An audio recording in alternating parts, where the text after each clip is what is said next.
theyeshiva.net. I'd like to introduce Rabbi Jacobson to talk about this very important topic. Thank you for coming. Thank you, everybody. Thank you for the schus. Thank you for the honor. Thank you for the privilege of addressing all of you today. I know that we have hundreds of people listening, and many more will probably watch or listen later. And I'm really very grateful for this privilege and opportunity, and to talk about something so important, and for this organization, Avnei Chen, for all of your tireless efforts and dedication and love for our brothers and sisters in your community and across Eretz Yisrael, and all those you impact directly and indirectly. And V'hi noyam Hashem Elokeinu aleinu umasi yadeinu kainenu aleinu, as Moshe says, Yehi ratzon shetishru shechina b'maisi yadeichem. May the Shekhinah dwell in the work of your hands, so that you should be able to continue to grow and be successful and be ambassadors of true healing and recovery and hope and love and expansive redemptive consciousness, and with harchavas hadas and menuchas hanefesh v'haguf. So, my topic today is dealing with the stigmas of, I would say, everything connected to mental and emotional health. The stigmas in our community, the stigmas in our homes, our families, individually and collectively, and where we stand today, how we can improve, how we can each become kinder, more sensitive, more compassionate, within our own hearts, within our own homes and families, within our communities, for ourselves, for our loved ones. So I'm going to share a few thoughts, a few feelings about this matter. And I know we're going to have, soon we're going to open the floor also to dialogue and questions and answers. Everybody could, I guess you already announced, everybody will share their questions, and we'll address it on a more personal, intimate level in response to people's questions. I think it probably won't be dramatic to say that in our generation, in our times, we are seeing something very strange happening. Maybe it's not so strange, but many people call it strange. Namely, an explosion in the mental health field based on a mental health crisis.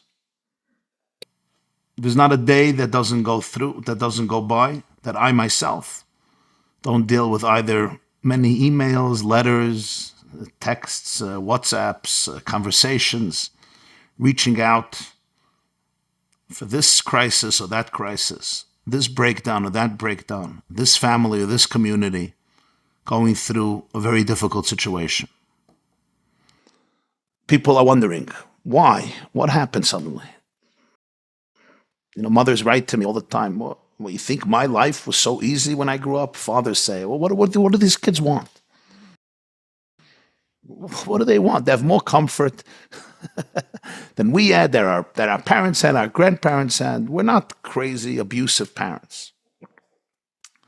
There's a lot of confusion. There's a lot of pain. There's a lot of anger. There's a lot of frustration. There's a lot of resentment. I would say there's also a lot of ignorance. There's a lot of judgmentalism. You know, some are saying it's all the fault of the society today and the mental health professionals and rabbis or spiritual leaders or activists and who contribute to the toxicity of encouraging and reinforcing the mental health crisis. In other words, what about going back to good old disciplinarian measures where we don't take our emotions so seriously and we just tell our children, learn from me, be a soldier, put one foot ahead of another foot and march on to the promised land and everything will work out. Some of you are smiling because you're well familiar with this approach. And, I think it's in this area, it's so important to be humble and open.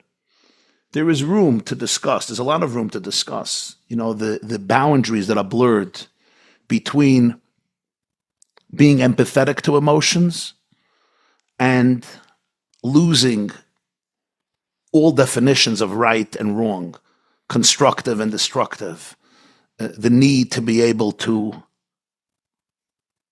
be in control of my thoughts and my words and my actions. So there is a lot of room for that. But I think that many of us have tried that. We've tried, putting down our fist, saying this is how it is, and hoping that everything will turn out wonderful. But it doesn't work that way very often. And I don't think anybody here is on just for voluntary reasons because you have nothing to do and you decide that this is what you want to think about. I think Avnei Chaim was founded, as many other organizations, because of a real situation, because of reality. I could try to fight reality, but at some point I have to embrace reality, not fight it. And the reality is that so many people are struggling. And many of us don't know what to do with it. And I want to discuss a few issues with this. The first element has to do with shame, stigma. This is a big one. Shame and stigma is based on the idea that we have developed a culture, and I'm going to be saying this with God's grace without any judgment, because the judgment is on me just like anybody else. It's not about judgment. This is really about identifying truth in a compassionate and humble way. But we often grow up in cultures and communities, and I'm talking about all different types of communities and all different types of cultures, even within the Jewish world and within the Jewish Orthodox world and within the Jewish ultra-Orthodox world. And I know that the demographics are very, very diverse, and that's wonderful. So this is not about one community or one movement or one group. This is really about a general trend that affects us all. And that is that we like to feel that nacha, success, means that we create perfect families, or at least close to perfect families.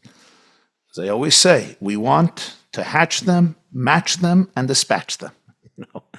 Give birth, put them on the conveyor belt of a Jewish education, right? 3 years later is an upshernish, a few years later is a bar mitzvah, bas mitzvah. A few years later, hopefully you can walk them down to the chuppah and ask them to give nachas with the new generation coming, and now you become a zayd and a baba. I'm saying this, of course, a little bit to tongue-in-cheek and humor, but you get the point. And sometimes it works that way. Those kids who follow the trajectory of our systems, and they do it well, and they do indeed bring us a lot of joy and happiness, and it's very special and it's very beautiful. And just because a child likes the system and works through the system, we shouldn't discriminate against them and not give them all their needs, right? Afal pi shaloi chata is oich Yisraelu. And even a kid who's not driving you meshuga deserves all the attention and all the attachment and all the empathy like every other child who is driving you a little crazy. So we have to remember that. Very, very important not to neglect that child who's just waking up in the morning and going to yeshiva and going to school just because he or she has not rebelled. But the fact remains that so many of the youth are not in that. They're not following that path. And whatever the reason may be, there may be mental challenges, emotional challenges, spiritual challenges, social challenges, psychological challenges, challenges within the house, challenges within themselves, challenges that come from their nature, challenges that come from nurture, challenges that are connected with parenting, challenges that are maybe connected to epigenetics, things we have inherited through generations before us, and maybe a combination of so many factors. And it's all coming together now in a very, very intense, and I think an unprecedented, at least from what I know, very unprecedented, and certainly in terms of the quantity and also in terms of the quality. And the shame and the stigma becomes so profound, You're embarrassing the family. And what are the shadchanim going to say? And what if I can't get my other daughters into the right seminary? And what if I can't get my sons into the right yeshiva? And generally, what are my neighbors going to think about us? And what do my parents think about us, the grandparents, and my uncles and aunts? And next week we have a chasen and a shabbat and a mitzvah. And is she going to come? Is he going to come? Is he not going to come? And generally, if we start talking about all these things, like, we have a crazy family, like we have mental illness in our family, We have depression in our family. We have psychosis in our family. We have bipolar in our family. We have schizophrenia in our family. We have acute depression in our family. We have a lot of anxiety in our family. We have somebody who, chas v'shalom, tried to do the worst in our family, all in our family. And I'm like, I'm a prominent guy in my community in Israel, you know. I've been learning in Kollel, I don't know, for 23 years. I'm considered a Talmud Chacham, and my wife is like a tzaddikus, and you know, the biggest balas chesed in the whole neighborhood. And I'm just giving one example, but there are millions and millions of examples. You get the point. And I think there comes a moment in life where we all have to look very, very deeply into ourselves and say goodbye to the ego of shame and stigma. Because you have to choose the safety of your children, the well-being of your loved ones, or the external egotistical validation that comes from people thinking, not knowing, thinking that we are this most beautiful family. And I want to say it's not easy.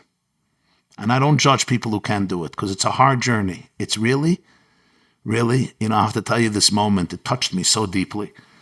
Weeks ago, I did an interview with Rabbi Shimon Russell, who wrote the book Raising a Loving Family, a very good book, very special book. And we did a 3-hour interview, maybe some of you have watched it, about, you know, why my child hates religion, why my child hates Judaism, how to bring out the best in your children, how to create attachment and safety. And he shared a very, very personal experience. It touched me so deeply. He was in Lakewood. He lived in Lakewood for more than 30 years, learned in Kollel, became a therapist there.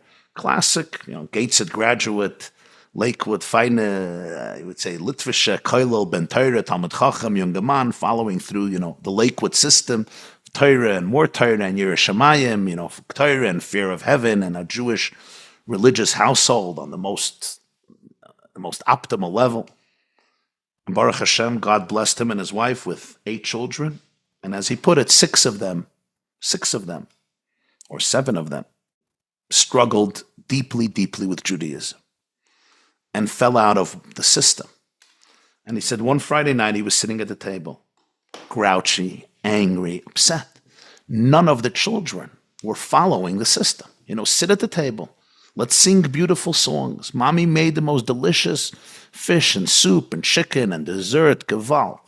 Let's share something on the Parsha. Let's share something you learned this week at Mishnayos. Let's have an interesting conversation about Torah, about Yiddishkeit, about life, about the family. I don't know, maybe about Purim, about Pesach, whatever it is. And none of this was happening. Instead, there was confrontation and negative energy and darkness and anger and alienation and no interest at all in Shabbos and the holiness of Shabbos and the beauty of Shabbos and the transcendence of Shabbos. And he was very, very upset. This was not the Shabbos table we imagine, we dream of, we envision, we anticipate, we hope for. And he finishes benching, and he's going up to the 2nd floor, I guess, to retire. And he's really upset at his kids. He's really upset. You know, they're ruining his life. And Rabbi Russell said his daughter, who, let's put it this way, wasn't dressed, you know, in the most religious uniform and was rebellious, turned to him as he's going up, and she passed him in the hallway. She turned to him, and he said, she said words that changed his life. She said to him, Tati, it doesn't look like this Judaism thing is working out too well for you. It hit him. It was like a lightning bolt. Doesn't look like this Judaism thing is working out too well for you. You seem so miserable. And this was, it jolted him. Because she was honest. She's like, you're miserable. You're a miserable person. And at that moment, he said he had to make a choice, and he transformed his life. From being a slave to the society around him, you know what happened? He became a servant of God. It's a shift that happens deep in your heart, deep in your soul. Nobody has to see it, but you know it and heaven knows it. It's a very deep shift. It's ask not what my children can do for me. I ask what I can do for my children. It's not only what Hashem can do for me, it's what I can do for Hashem. It's to quote Mordechai's words to Esther Hamalka. Mi yoideya im le'eis kazois higat lamalchos. Esther was rebelling against Mordechai's message. Esther was defiant for good reason. It's not that she was always a defiant person. She was not. I don't know if she had, oppositional disorder or oppositional defiant disorder, ODD. But Esther said, Mordechai, your suggestion doesn't make sense. You want me to go into a king, to my husband, without permission. He hasn't been interested in me for 30 days. You walk in without permission. You come out with a head shorter. For what? Maybe I can rescue a people that I am now estranged from. I'll remain in the palace. Hopefully I'll stay alive. But if I go in, everybody dies. There is a very, very deep resistance in Esther's words. But Mordechai says something, and it persuades her to go. And after everything he says, don't think you're going to be saved. If you don't do anything and you're passive, we will be saved anyway. You and your father's house will be lost. But then he says, who knows if this is not the reason you were chosen as the queen, as the first lady of the Persian Empire? What's the meaning? Who knows? Like maybe, yeah, maybe not. You should say, I know, we know. Divine providence has brought you here for this moment. And one of the profound explanations is Mordechai was answering a very deep question. Esther was like, how did I end up in this mess? I'm a regular Jewish girl, valedictorian of Beis Yaakov, or valedictorian of Bnei Sion, of Beis Ruchel, of Beis Chana, of Bruya, of Shulamit, of Neve, I don't know, whatever school. I'm a great girl. I had a future building a beautiful Jewish home with a beautiful Shabbos table, with a Yom Tov, with a Purim. This was before Purim. With a Pesach, with a Shavuos, with a Sukkot. How did I end up with this alcoholic, with this drunkard who killed his first wife, Vashti, a Persian monarch who's not Jewish? Why? How? And Mordechai says, Mi yoideya. Some things transcend das. They transcend knowledge. Mi yoideyim leis malchus was not a statement of ambivalence and doubt. It was a statement of ad lo yoda. Some things transcend our intellectual ability to grasp them and control them. Your mission in life is beyond what I or even you can really understand intellectually. Don't try to mathematically make sense of, it makes sense based on the trajectory of my life that I ended up in the palace. Some things are what we say in the morning, Ashenu matov chalkenu umanoyim goyrolenu. What is goyrolenu? Our lot, our goyrol. What is a goyrol? A goyrol seems random. Why did you win the goyrol and I lost the goyrol? Why did this goat get chosen to go here and this goat there? It's a goyrol. It's a lot. It's like a random mistake. But we know it's not random. It comes from a place that's higher than our logic and intellect, because logic and intellect are also creations. This is what Mordechai was telling Esther. That's why Purim is called Pur. Pur means the goyrol, lot, just like Yom Kippur. Yom HaKippurim. Yom Kippur is like Purim, because Purim was also the lot. Everyone has a different journey. One goat goes here, one goat goes there. How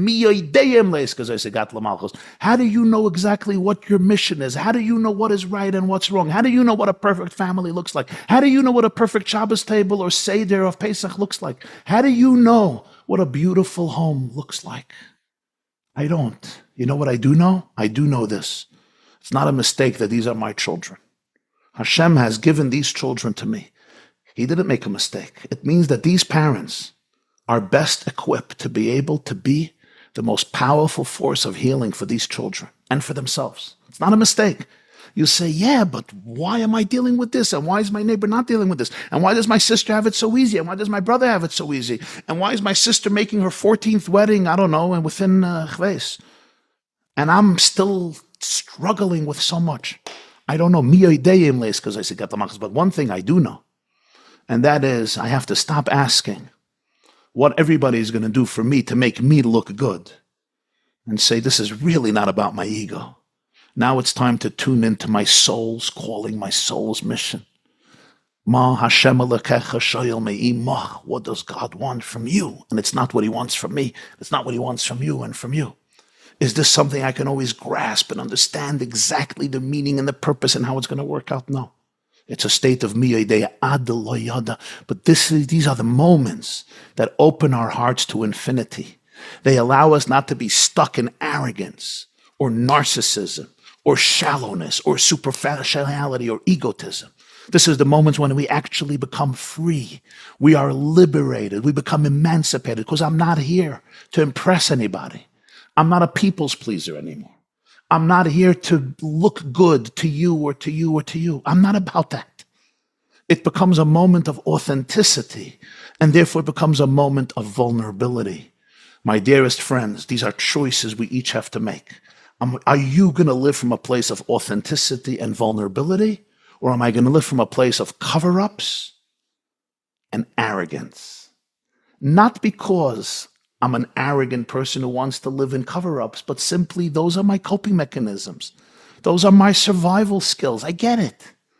I don't want to be vulnerable. I want to be respected. I want to have a stand. I want to be chashav. You want to be, I get it. I understand. I want my kids to look like they're playing the part. They can get dressed up once a year. My kids are dressed up all year like Purim, but maybe Purim is the only real day. Other days of the year, we think those are the normal days. Purim is like, the strange day, Adalayada, right? The other days of the year, we know who everybody is. I know who you are. You know who I am. I have control. I have a schedule. Everything is planned. And Purim is the day, where chaos reigns. Maybe it's the other way around. All the other days, we're dressing up, trying to make believe we know who everybody is and that we're in control. Purim is the authentic day. Adalayada, give it up. Let it go. The freedom of letting go for real. I don't have to control anybody. I could relinquish control. I don't have to play God. I'm not God. I'm a channel for Hashem. When you let go of the need to be God and you can be a channel for God, you're a free person. You know why? Because you have all the power without all the responsibility. Listen to what I'm telling you. You have all the power without all the responsibility. You have all the power because you're Hashem's shliach. Shluchai shel Adam k'maisa. The messenger carries and possesses the properties of the one who sent him. Shluchai shel Adam k'maisa. You are a shliach of Hashem for these people. You are their father, you are their mother, you're a brother, you're a sister, you're a relative, you're a friend, you're a therapist, you're a teacher, you're a mentor, you're a guide, you're a rebbe, whatever it is. And you are a shliach for yourself, for your own soul. And as a result of that, I have the divine power that I need to be able to show up. But I don't have to take responsibility. It's not personal. It's not personal. And that's how we let go of stigmas. We need open conversations. And let me try to be honest with you. I think I'm trying to be honest the whole time. I feel that sometimes so many of our conversations in our communities are so saturated with cover-ups, with inauthenticity. People are sick of it. You will have to choose which team you're going to be in. Are you going to be from those who help us find a solution, or those who continue to wallow, kvetching and sighing about how terrible all of our youth are and how spoiled we are and narcissistic and confused, and all these parents who are enabling these meshugana kids to go crazy? They themselves are just completely confused. You're going to be part of the problem, or you're going to be part of the solution. We want authentic conversation. We want real conversation. There's nothing as liberating as being authentic and vulnerable. You know why? I don't have to carry the burden of trying to protect my vulnerability, trying to protect my humanness, trying to be what I am not. And our kids are so sensitive today to truth. They are done with cover-ups. They are done with religion that feeds toxicity. Religion that has so much corruption and politics, so many ego games, so many cover-ups. They're done with it. They don't want a God that is toxic. They don't want a God that is based on lies. They don't want a religion that can't deal with real authenticity and creates these models of perfection that are maybe realistic for some people, but completely alienating for others. This requires a conversation where we could be truly open and real and vulnerable. And one day, I'm going to tell this to you. You will look at those children who made you struggle most and thank them. Because you will say, El Hanar Hazeh Hispalolti. Till you don't reach that point, know that there's still a lot of work. and still you're looking for another child. Couldn't you be like your brother? Couldn't you be like your cousin? Couldn't you be like me? You're not in the game. You're disconnected. And I say this without judgment, trust me, with a lot of compassion, but you're not connected. Only when, like Chana, you could look at your child and say, El hanar hazeh hispalolti. It's for this child that I prayed. I can't thank you enough, and I can't thank Hashem enough for giving you to me. You are my pride. You are my joy. When I see you, my heart swells with love. Now you guys are thinking, Rabbi, why? Which planet are you living in? Do you know my child? Do I get an applause for that? Which planet are you living in? And I say to you, I'm living on planet Earth, and I know the struggle. We're all in the same boat. But this is our work. Very often, our work with our children is not work with them, it's work with ourselves. How godly are you? How well am I dealing with my trauma, with my coping mechanisms? How much am I connected to my own true self? And this is where I come to another, I think, very, very important point. And this has to do with inner work. Inner work.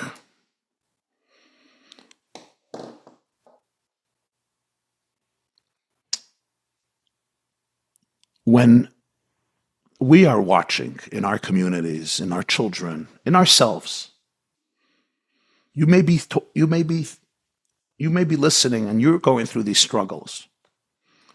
What is the most difficult thing that happens? The most difficult thing that happens is that it's very, very easy to project our problems on others, to blame others, or to get very angry and resentful and lose the plot. And this is where we need to learn how to regulate ourselves. The real work of being there for people who are struggling is, do we know how to truly, truly be aligned in ourselves? Because all I can give you is me. I can't give you anything else. All I can give you is my authenticity, my blood, my heart, my soul, my truth, my light. I can't give you anything else. I can't control you. I don't want to control you. I can't manipulate you. I don't want to manipulate you. I can't exploit you. I could, but I don't want to. I also can't. At the end of the day, it'll come back to haunt me. But I don't want to. What I want to give you is I want to give you my truth. I want to give you my neshama. I want to give you my soul. For this, I have to have a relationship with my soul. So let's talk about parents and children for a moment, or teachers and students, educators and disciples. Whatever the relationship, parents and children are obviously the most intense and intimate relationship in terms of connection. But this is true about all relationships, husbands and wives. When my child is behaving a certain way or going down a certain path, and I'm being very, very triggered, and I'm now living in a place of despair or guilt or shame or fear or a lot of anger and resentment or so much anxiety, the real work here is not to change my child. The real work here is to change me, to change myself. This is where I and you, we all need to develop tools, find tools to be able to make our soul our best friend, to be able to find calmness inside of ourselves, to be able to deal with our own mental challenges, our own inner struggles. And here's the truth. We all develop coping mechanisms at a very, very young age, and those coping mechanisms help us survive.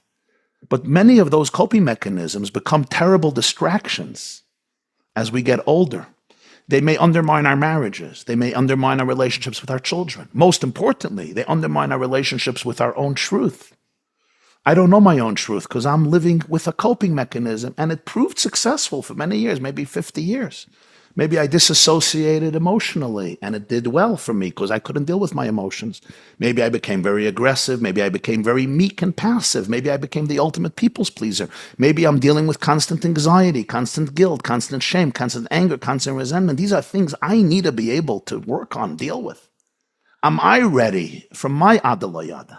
Am I ready to let go of my coping mechanisms, of my egotistical structures, and develop new neural pathways that are based on mystery, infinity?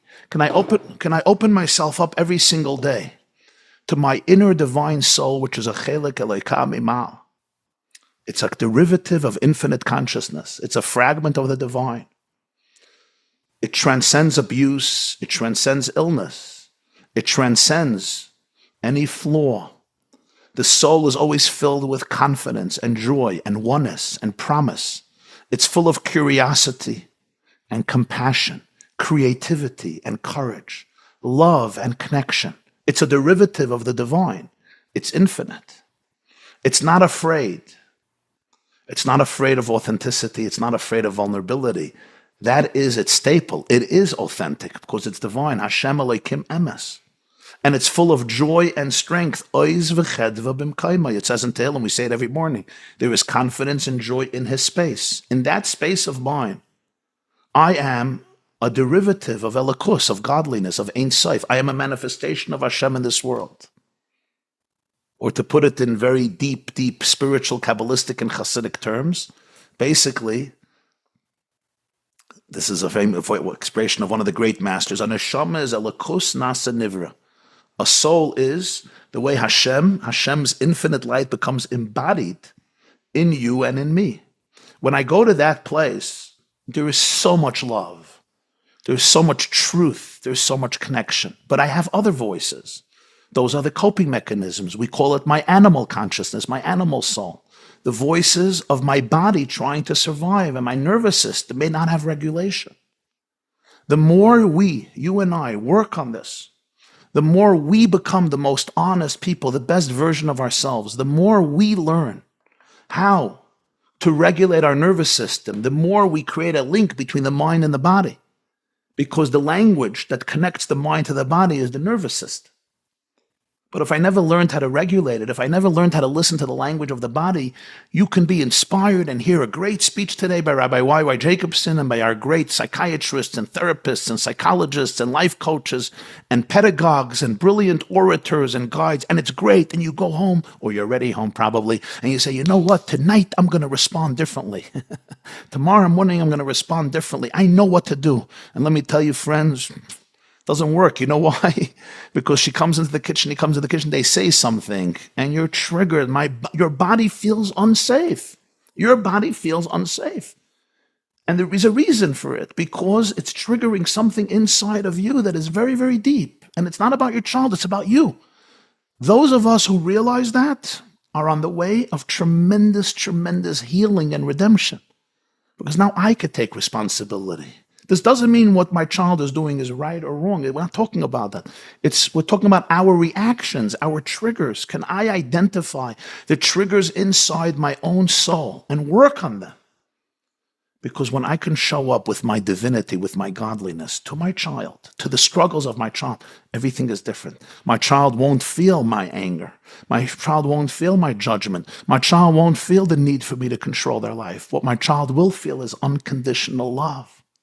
Unconditional attachment, unconditional connection. And then that will allow them to heal. Because when I believe in them, they'll be able to believe in them. But I can only believe in them is if I have a relationship with me, if I believe in me. And I'm not talking now philosophy. This is not another lecture that Rabbi YY is giving. I'm now talking about visceral knowledge and experience. When you feel that, when you connect with that, you radiate it. And when you radiate it, the people around you also change. There's an insight I once shared. I saw it somewhere, and it touched me so deeply. You know, at Pesach, we have this custom that we take the afikomen and we hide it. It's called yachatz. We break the matzah, and then we hide the matzah. And who finds it? Our children go and find it. And they are the ones who may hide it, and then they'll retrieve it and reveal it to us. And then they want an afikomen prize. And sometimes parents get really upset. You know, why'd you steal my afikomen? Bring it to me. And they negotiate. And then when your children are satisfied, they will give you the afikomen. Mazel tov, we could continue the Seder. And there's a deep message here. The deep message is what we hide, our children are going to reveal. We all have our afikoimans. They're called tzafun. Tzafun means it's hidden. What we hide, our children are going to expose. They're going to reveal. Now, I may have hidden it for 50 years very successfully. I may have suppressed it or repressed it to a point that it was completely below the surface and I had no knowledge of what is going on. I was so detached and so disconnected. So even though I was living in active trauma, I have no awareness of anything and I'm just following things by rote. And those of us who are successful people know that our trauma can create a story of success, but we are living in a survival state. We are living with coping mechanisms that paralyze us and debilitate us and take away our emotions and our bliss of life. Life was not supposed to be made to live in misery and agony. You weren't supposed to be fighting with your kids and fighting with your spouse and hating God and hating the world. That's not how life is supposed to be designed. I know we're living in gullahs, we're living in exile. There's a lot of pain. But now we want to prepare for a redemption. We want to prepare for a transformed state, and the transformation begins inside of me. So things that I hide, my children bring to the fore. It's called the afikaiman. And when my child holds up that afikaiman and says, hey, Tati, look. And suddenly I get to see some of my demons, some of my coping mechanisms, some of my skeletons, some of my ghosts, some of my most painful things. My instincts say, run away, run away, run away, run away. Just smile and make believe nothing is happening, but I am angry. And others have this voice, fight, attack, scream at your kids. This is chutzpah, this is disrespectful. Everything I did to you, how dare you speak to me this way? Sorry, you were triggered. Now I am the 3-year-old. My child is 9 and I'm 3. My child is 16 and I'm 2. Or you could do something else. You could look at the afikaiman. You can hug your child and say, thank you. Thank you for this gift. Come, let's continue the Seder. And now we could both say together, L'shana haba b'Yerushalayim. Next year, this year in Yerushalayim. In other words, we can together go and celebrate our redemption, because I didn't run away from my afikaiman. I embraced my afikaiman. And let me just tell you, it's not always easy. There are voices in our animal consciousness in our body that are very, very scared. Remember, and here is a truth about life. It says in Sfarim that marriage is a second birth, meaning the soul comes into the body once, and then when we get married, it's like the soul reborn again in this relationship with your spouse. The other day in a shir, I explained what that means, at least one of the aspects of what I think it means. And that is, every neshama comes down to this world with a special mission, with a special tikkun. Everyone has a light to bring to the world. Every one of us. The Mishnah says, everyone is supposed to say, for me the world was created. It's not a narcissistic statement. It's the supreme Jewish perspective on life. There is something at stake in the universe that only you and you and you and you and me can fix and repair. And no one else before you or living after you will ever be able to do this. This is your mission that is exclusive to you. And every single one of us has that. And that includes fixing things and repairing things and confronting things and subduing darkness and transforming darkness. And it's based on your mission, that you have your parents and your circumstances and your mental challenges. This is not a mistake. It's not a tragedy. It's a journey. I don't understand it. You don't understand it. We don't have to understand it. Let me tell you something. The deepest things in life, we can't understand. We don't have to understand. We don't want to understand. I'm going to say it again because this is precious. I heard it from the Rebbe. The deepest things in life, we can't understand. We don't have to understand. We don't want to understand. Are you going to reduce the relationship between a mother and a baby and a child to an intellectual, mathematical game? Oh, yeah, I'm responsible for the baby because legally there's no other guardian and I'm the guardian. If I'm responsible, if I'm going to nurse you in the middle of the night. It's true, but it's much beyond that. The deepest truths about ourselves are intrinsic in our DNA, beyond moichin, beyond logic. Our mission is rooted in Adalayada. The less logical we are about it, the more we could be open to it. And therefore, everyone has a mission, and we sometimes have to fix things. And if I don't fix things, When I get married, it's my soul coming down again because my wife will probably challenge me and bring up those stuff.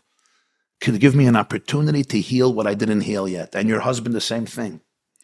This doesn't mean every marriage you should stick through. Sometimes it's too abusive, it's too unbearable. He's not ready to be fixed or she's not ready to be fixed. But if you're both ready, what I didn't do before my marriage, I have an opportunity now in my marriage to heal through my relationship with my spouse. Because what happens very often in marriages, his trauma triggers her trauma. Her trauma triggers his trauma. If they both get entangled in their own trauma, they start killing each other because they're meant for each other and their traumas are killing each other. But if her trauma triggers his empathy and his trauma triggers her empathy, now their souls connect and together they can help each other confront their own traumas. That's an incredible opportunity. This is what makes marriages blissful, my friends. Now, sometimes we don't do it in our marriages. So God gives us a third opportunity. It's called our children. Our children will trigger all of our traumas. I guarantee you. I get an applause for that too, by the way. Our children will trigger all of our traumas. If not number one, number two. If not number two, number three. Usually each one will trigger another trauma. Each one will trigger another one. If you have, Baruch Hashem, 7 children, you probably have 7 serious traumas to deal with. If you have 12 children, okay, good luck. But we're all dealing with something. And when we can confront our afikaiman and embrace it, it's incredible. It's incredible. I'm going to tell you something else, my friends. I have another 10 minutes, and I'm going to go to questions. I want to tell you really 2 things. One is a personal experience that gives me a lot of strength. And this personal experience, I think, is a prelude to perspective.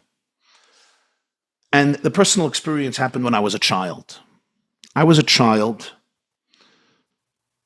I grew up in Brooklyn, New York. You could probably hear from my accent.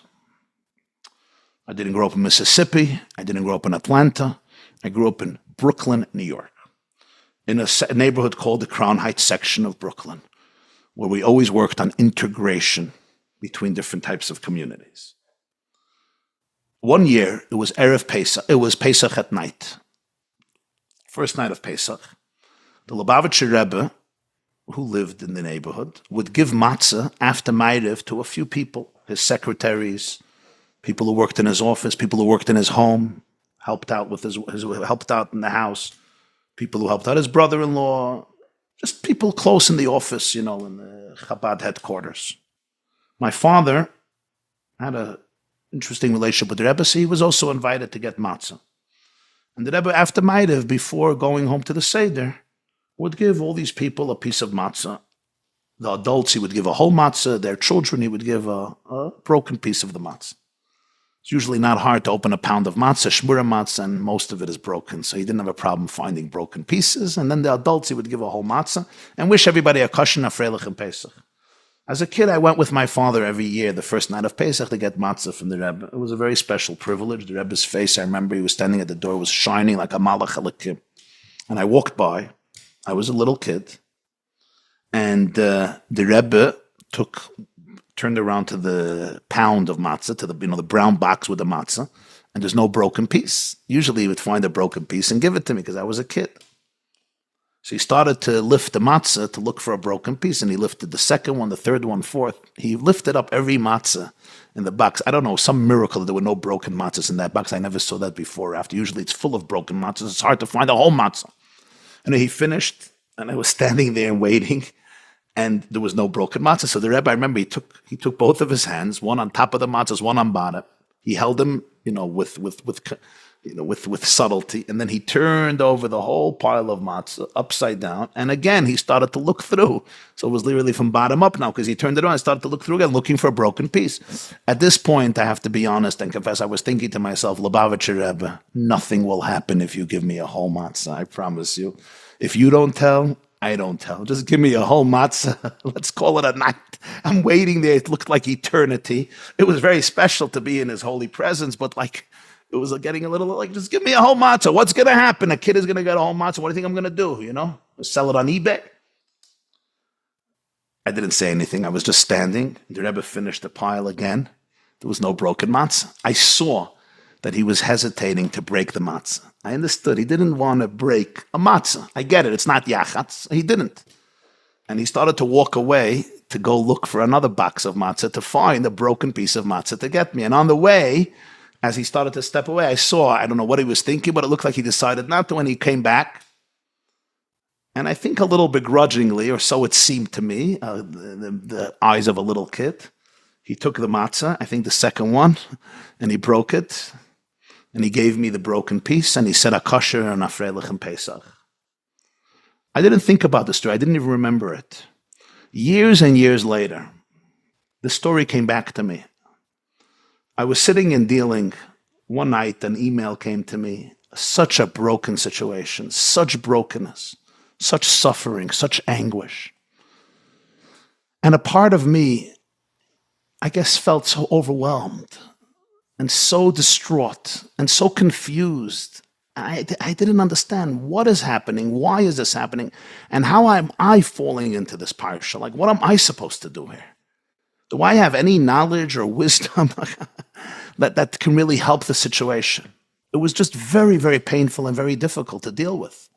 And one story and another story. I get quite many letters from people of all demographics with horrendous stories. Horrendous stories of abuse, of dysfunctionality, of difficult challenges and situations, especially in the field of mental health. And it's hard. And the story came to me. And I had this visual feeling. Why would the Rebbe not give me a whole matzah? What's the big deal? I was a kid, okay. So one part of me said maybe this was a blessing to find my second half and to know that I'm not whole. I still have to find my second half. And it was a special blessing because indeed God has blessed me with a second half that is beyond what anyone can ask for. L'arichas yamav v'shanim tovos. But then I thought there's also something else. Maybe the Rebbe felt that part of my journey would be talking and meeting people with a lot of brokenness. And in his own inimitable way, he was telling me, Yosef Yitzchak, don't be afraid of brokenness. Don't be afraid of the broken matzahs around you. Don't be afraid. Don't duck. Don't shrink. Don't evade your gaze. Don't close your eyes. Don't become apathetic and indifferent. Don't become cynical and cold. Don't become detached and judgmental. Instead, when you learn to embrace the broken matzah in your own heart, you'll be able to embrace broken matzahs in other hearts. Here is a broken matzah, and remember that yachatz, the ultimate mitzvah of matzah, we do on the broken matzah, on the prusa lechem oini. Because redemption happens when we are ready to face all of our broken places. Redemption happens when you and I could look at adversity, stare at adversity in the eyes, and not be afraid.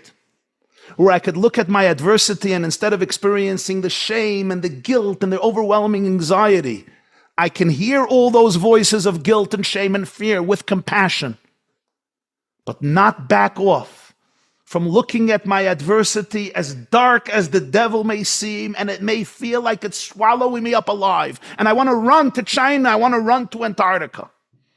I want to disassociate. There's a lion in the room. I cannot confront all these lions. There's more than one lion sometimes. And the Rebbe said, don't be afraid of the broken matzah.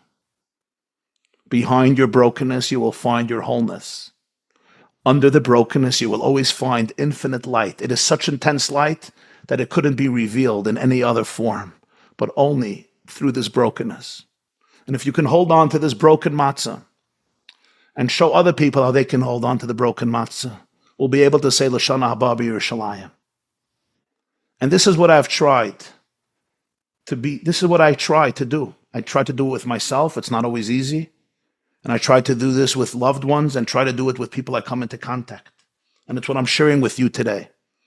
There's a lot of brokenness. There's a lot of pain. But let me tell you something. Behind every broken matzah, there is the promise of redemption. And there's a reason for this.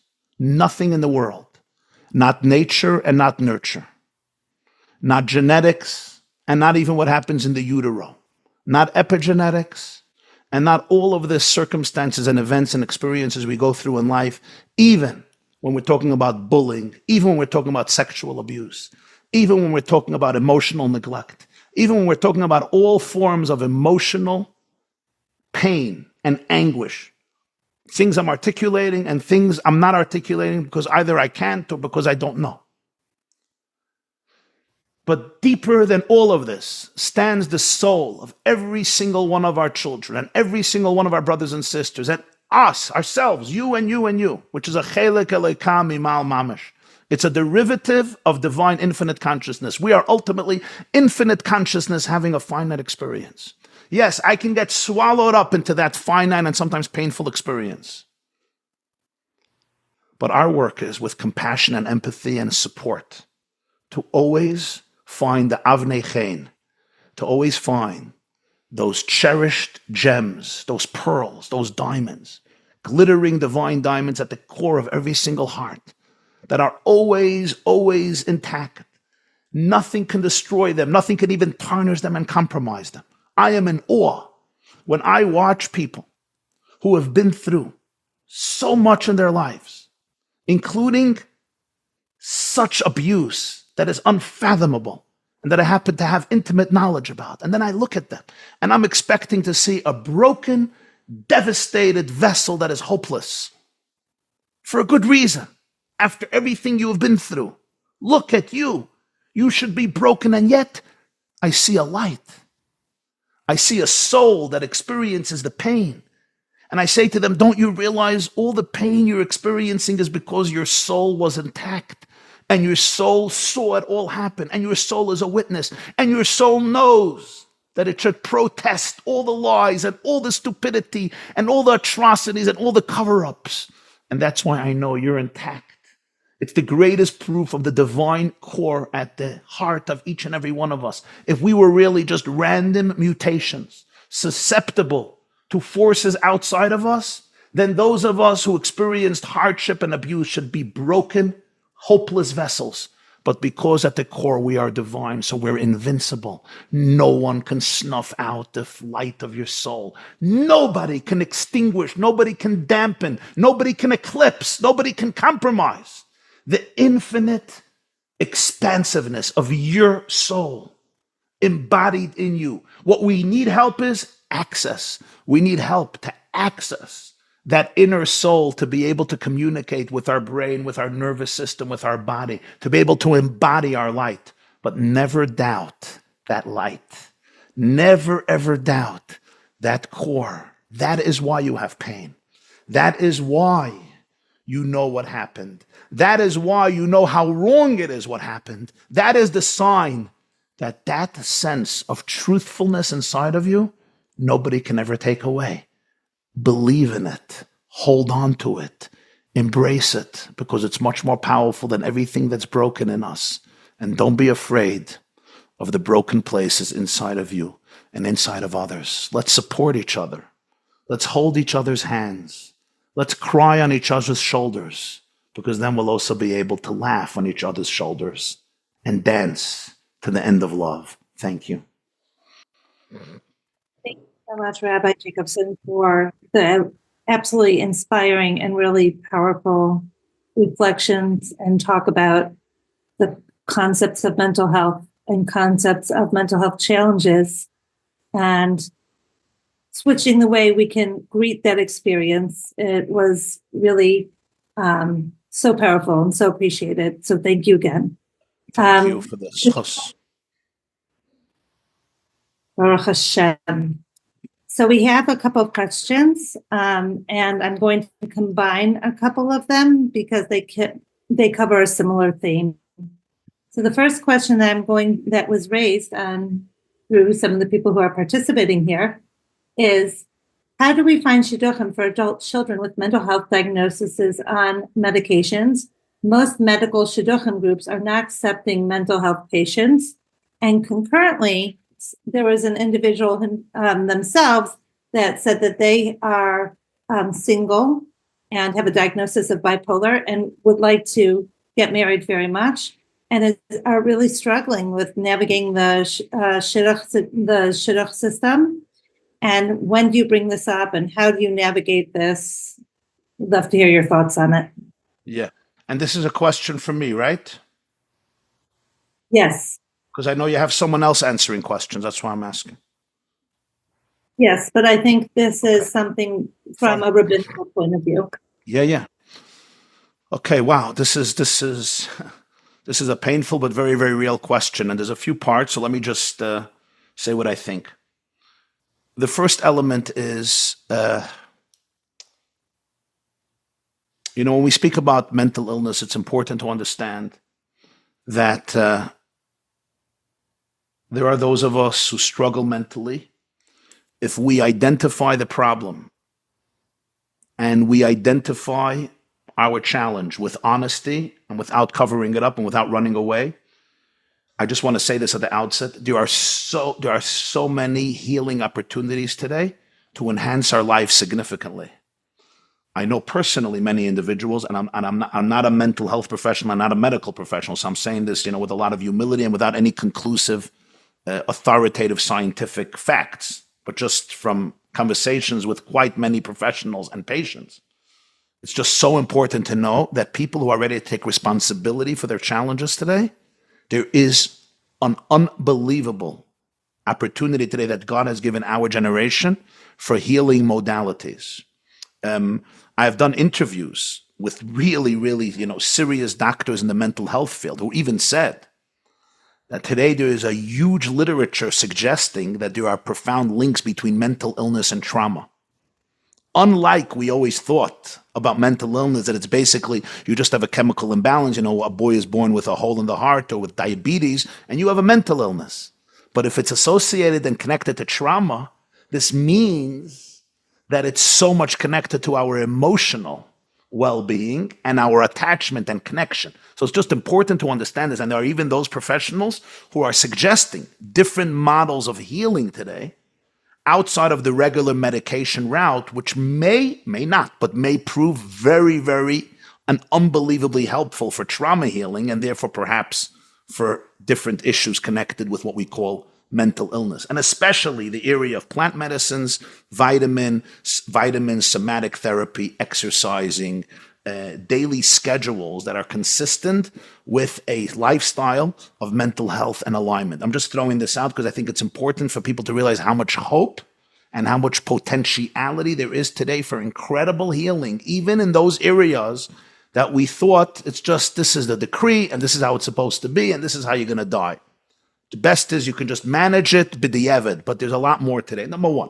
Number two, in terms of a shidduch, I think this is where we really need to reach a very deep place of trust in ourselves. In other words, and I'm not a superstitious type of guy, so I don't want this to sound superstitious, but I'll tell you what I mean. What I mean is this. If I am comfortable with my mental challenges and my mental shlichus, my miyodeya, then ultimately I will attract that. People will be more comfortable with me. And therefore, I will find hopefully, I can hope much more to find the right person for me. In other words, if you can really accept yourself, other people will accept you as well. Obviously, you have to find the right shidduch. Obviously, we all know that just like there are many boys struggling, there are many girls struggling. And I think that we're not looking for the perfect person. We're looking for a person who's confronting their own things and they're ready to create space for another person confronting their things. And if there's willpower, real willpower, what do I mean willpower? I mean there's goodwill and courage on both sides to be able, each of us, to deal with our issues. And sometimes these can be the most powerful marriages. Now, we don't want to be deceptive in any way or form or fashion. I was at a Nefesh conference. Nefesh is like a group of religious psychologist, and Reb David Cohen Shlita, he was one of the prominent Rabbanim in America. Reb David Cohen was there, and they asked him this question, and he said that he feels that at the around the fourth date, That's when people should be having these conversations about serious mental challenges, because he feels sometimes the first 3 times it wouldn't be fear because there's no chemistry at all. It's just like you have a problem, okay, next. And afterwards, it's not fair because sometimes people invest a lot and they may not be ready for this. But he felt that after a few dates where there's enough connection that you really see the qualities of this person, then a person should say, this is what I'm dealing with, this is what I'm struggling with. And then the other person could make a decision. But I'm going to say again, I think the real deepest issue is there has to be a lot of trust.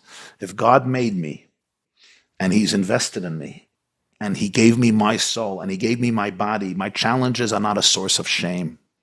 My challenges are a source of pride because this is my mission.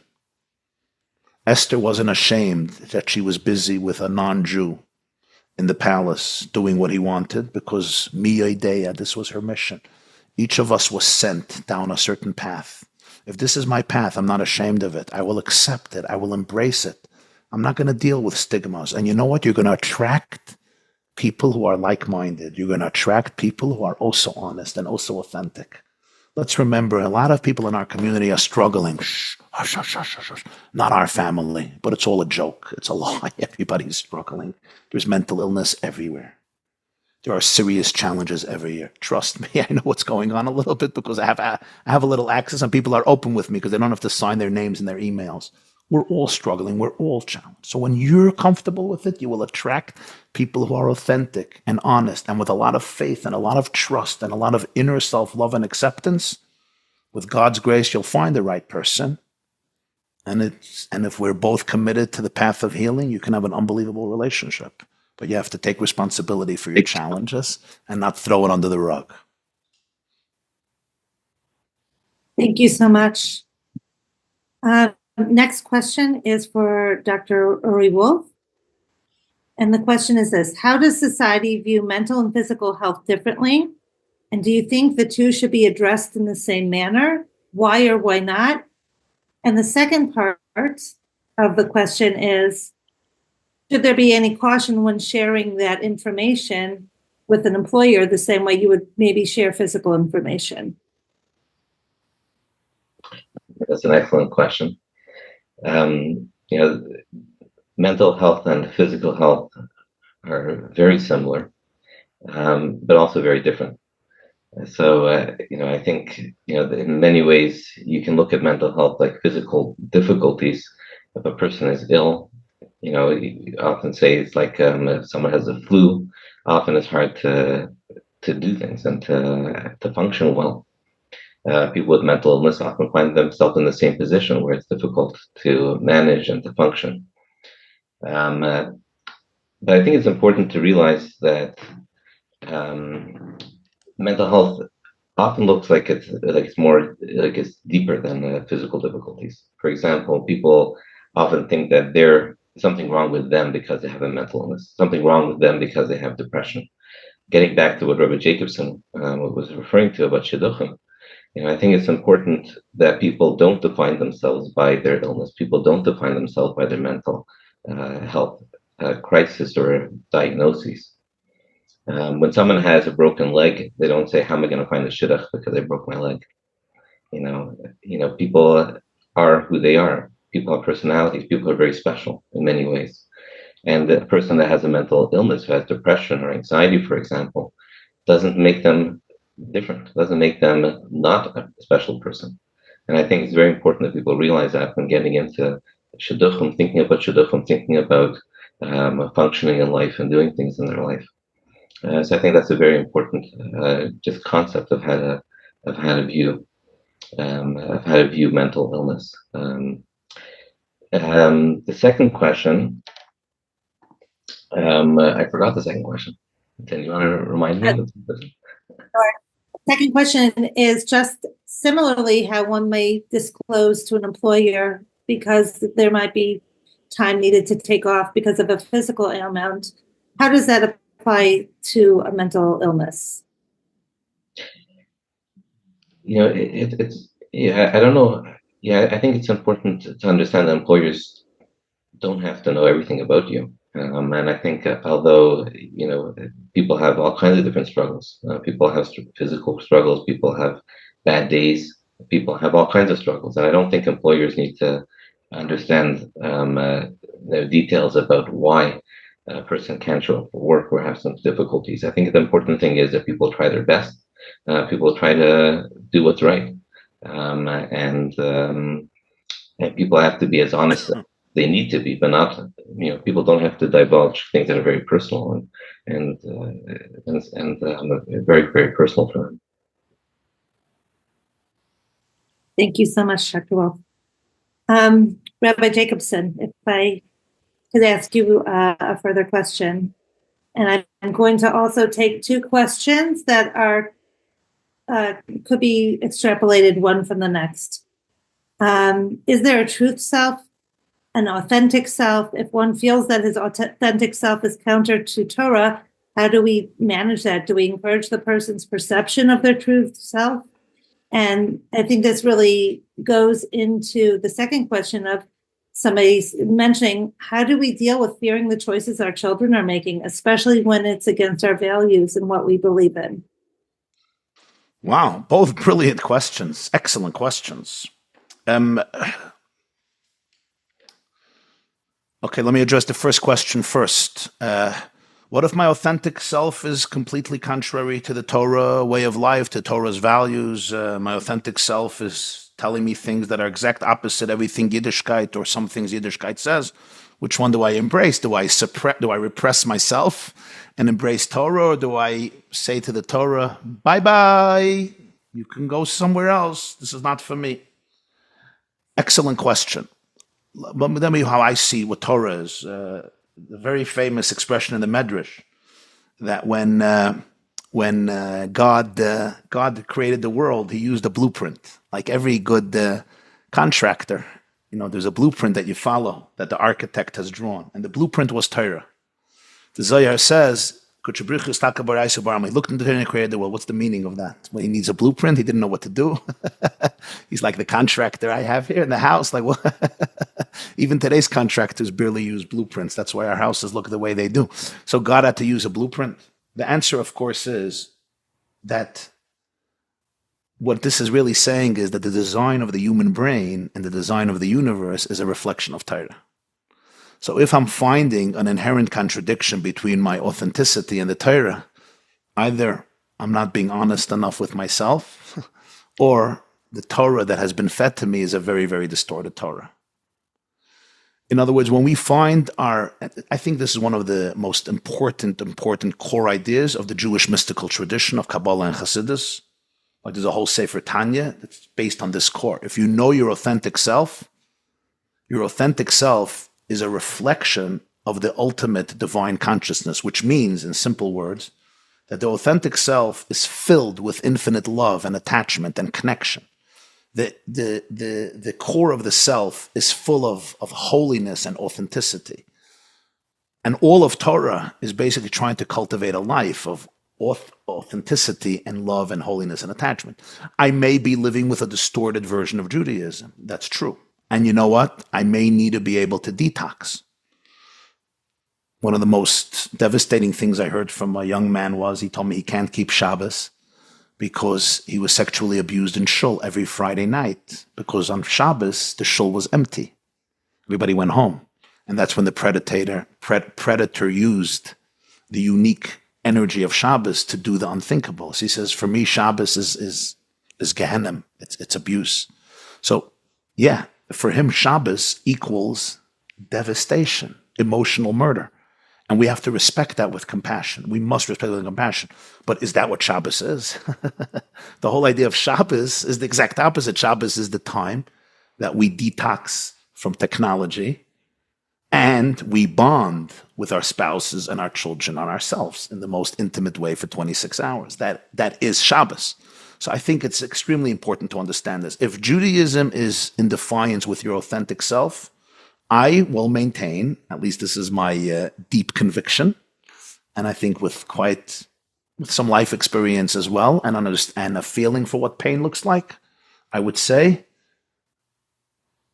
patience and compassion find out more about who you really are, and find out more about what Judaism really, really is. And I'm not saying that there's no mitzvah that may be difficult for me at the moment, but ultimately every mitzvah in Judaism is here to flex the muscles of our soul, never to destroy our authenticity.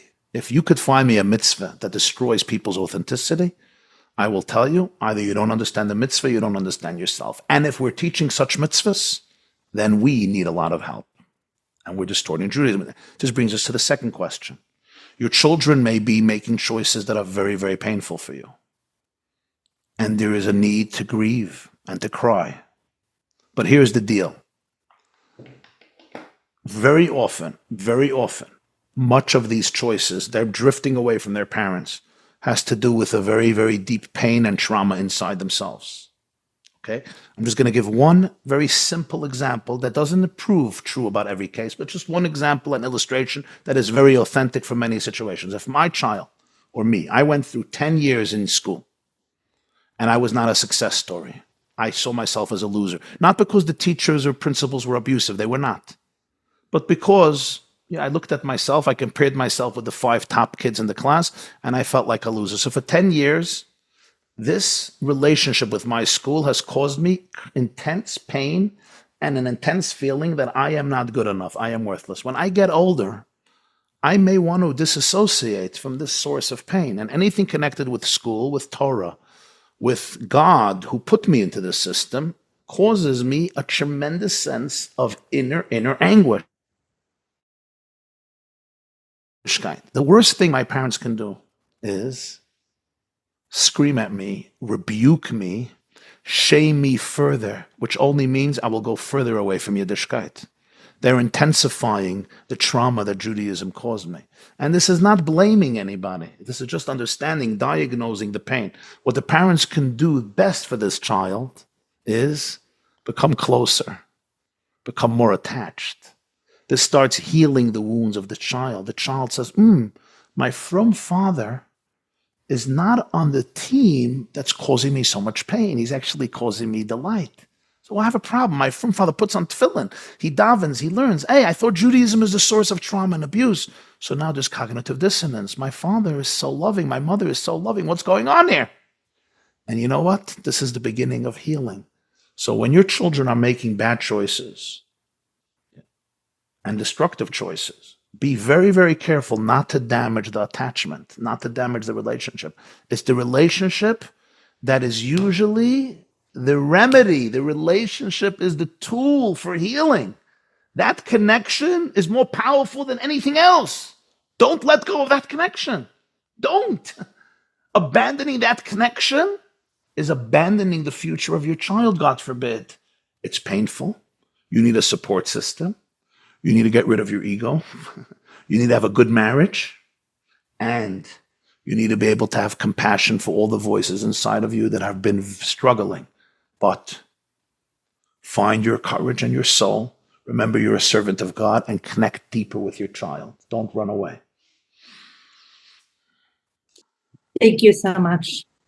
And I think it's, you really touched on a point that's so sensitive and very applicable to so many people. And it's hard because we think if we scream at them and we just tell them, you don't do this in this house. In this house, you wear a kippah. In this house, you get dressed with tznius. You think your 17-year-old daughter doesn't know how you dress in your house. You think your son doesn't know what your values are. They've been in your house for 15 years. They know everything. They've heard this lecture 20,000 times. They know everything. It's not an issue of knowledge. This is an issue of inner pain. And the greatest remedy for pain is attachment. Now, I know this is hard. It's difficult, especially with other kids. This is one of those mi ideas. What's my mission? But everyone is dealing with this today. I mean, I can't say everyone, but this enormous amount of families, perfect families, beautiful families, best families in Israel, best families in Bet Shemesh, Amat Bet Shemesh, Beitar Illit, and Bnei Brak, and even Meir Sharim, and even Batei Ungarin. And Muncie and Lakewood and Borough Park and Williamsburg and Monroe and Quinites and Golders Green and Stamford Hill and everywhere else in the world. So welcome to the club. And now it's time to open our hearts and not to make decisions from anger and resentment and ego or insecurity, but make decisions based on really, really what these children need more than anything else. And I'm also going to say, get advice from people who are experienced with these children. Do not get advice from people who don't have a lot of experience with these children, because they might mean well, but they might give you horrific advice. I really appreciate that perspective, because very often in crisis, people are really looking in every direction, and whatever sometimes the most accessible and available might not be the most effective. And as you're saying, could even be destructive. I have one quick question. If we could just really, this would be a 1 to 2 minute answer, because we need to wrap up, but I think it really touches on the core of Avnei Chaim's mission, because Avnei Chaim, when we work with families, it's not only for the individual who is going through the mental health crisis. We really look at the whole family and the whole family system, and the whole family, that nobody exists in a vacuum. And so the final question for Rabbi Jacobson would be, what else can or should our communities be doing to help those who are suffering with mental health challenges, or even their families? What could we do more and better as a community to create a cohesive support system? Excellent. I would say 3 things that we can all do immediately. First of all, it's teachers, parents, educators, principals educating themselves about this, educating themselves in a very, very serious way, understanding the struggles of what people go through. If I'm a parent today, or a teacher, a rebbe, or a yeshiva, a menahel, menaheles, mechanech, mechaneches, whatever it is, mashgiach, mashpia, any age, and I am not keenly aware of the inner state of a child and how important emotional attunement is, and attachment and connection and safety is, I'm not allowed to parent and I'm not allowed to educate. I will make horrible mistakes, not because I'm a bad guy, but simply because I'm clueless. We have a duty to educate ourselves, especially if you're in the field of education. I was talking to a principal of a huge masifta in Chicago. He's there for more than a few decades, and he told me an epiphany that he had, and I was grateful to hear this epiphany, but this is such a foundation. Every boy who walks into your classroom, every girl who walks into your classroom and walks into your house, the prerequisite is safety, safety, safety, safety. Are they feeling safe? If they feel safe emotionally and physically, they can be regulated. If they can be regulated, they can absorb things with their prefrontal cortex, not with their amygdala. If they can absorb things with their prefrontal cortex, they can grow to become healthy human beings and beautiful people and Jews. If they are sitting in my shul, in my beis medrash, in my seminary, my school, in my cheder, my Talmud Torah, my bet sefer, my tichon, whatever it is, and they're not feeling safety, they're feeling judged, they're defensive, the principal is about to punish them, the teacher is angry today, there's no education. All the education is skin deep and superficial. So we owe it to ourselves. Just like I have to know the curriculum, just like I have to prepare the Gemara I'm teaching, the Chumash I'm teaching, the Mishnayos I'm teaching, the grammar, the math, the biology, the science, whatever it is, Lahavdil I'm teaching. Before all that, prepare something else. Will every kid feel safe in my classroom? Will every child feel safe in my house?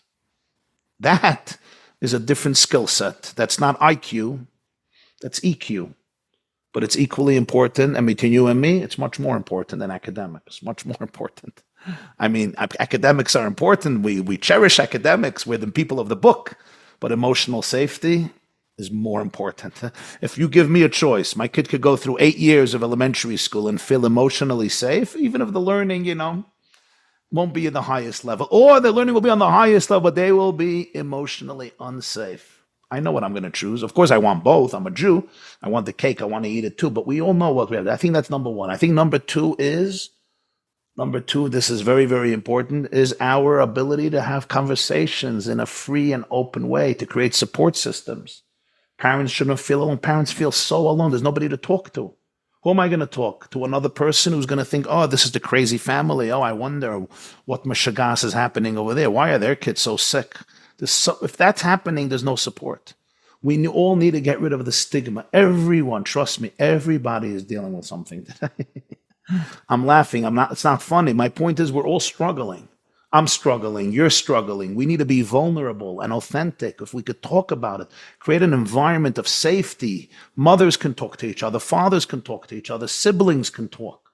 I think creating support systems. We have support systems for cancer patients.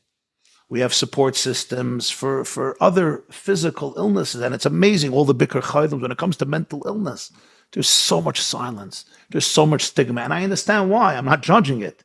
There's a lot of shame here, a lot of embarrassment. But so many people are struggling. We don't have to be embarrassed from each other. So let's create those groups. Every community should have such groups.